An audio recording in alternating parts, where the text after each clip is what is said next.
Setelah Komisi Pemilihan Umum menggelar debat pertama dan debat kedua Capres-Cawapres, hari ini Komisi Pemilihan Umum mengadakan rapat pleno di Gedung KPU Jakarta. Komisi Pemilihan Umum menggelar sidang pleno terbuka dengan agenda perubahan metode memilih di luar negeri pada pemilu 2024. Rapat pleno terbuka dihadiri oleh perwakilan partai politik peserta pemilu dan tim pasangan calon presiden dan wakil presiden. Selain pembahasan mengenai perubahan memilih di luar negeri, KPU juga akan membahas beberapa evaluasi pada debat Capres-Cawapres yang digelar sebelumnya.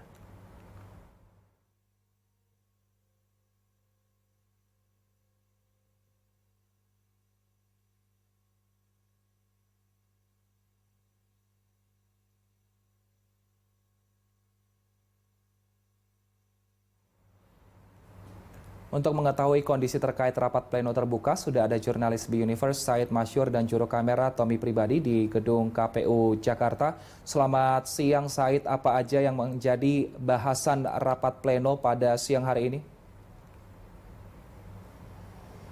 Wilson, pembahasan pada rapat terbuka KPU pada hari ini itu berkaitan dengan metode memilih di luar negeri. Ini sebetulnya ada perubahan, meski sebenarnya sudah ditetapkan oleh KPU pada rapat pleno sebelumnya, yaitu pada Juli 2023 yang lalu, namun berdasarkan asesmen dari kondisi dinamika politik dan juga demografi di luar negeri, ini kemudian diputuskan untuk kemudian dilakukan sejumlah perubahan.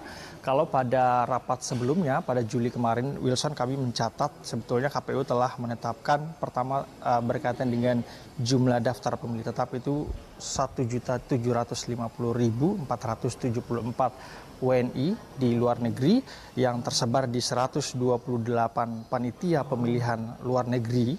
Lalu kemudian KPU juga saat itu memutuskan mengalokasikan 828 TPS luar negeri dan 1.580 kotak suara keliling dan 681 pos.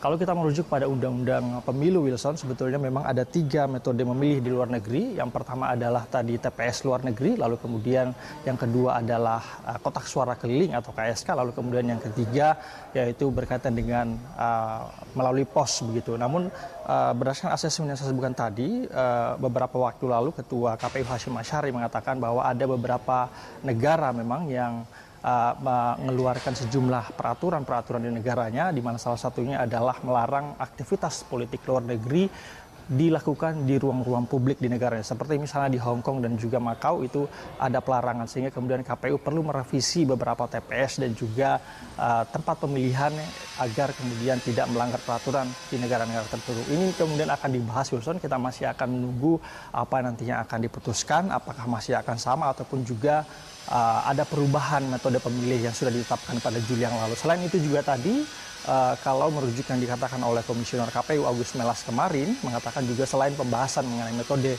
memilih di luar negeri, ini juga nantinya akan dibahas sejumlah evaluasi dari debat Capres-Cawapres yang sudah berlangsung beberapa waktu lalu. Ini kemudian hal-hal yang akan dibahas dan kita akan menunggu apa nanti yang kemudian akan diumumkan ataupun diputuskan dari rapat ini. Wilson.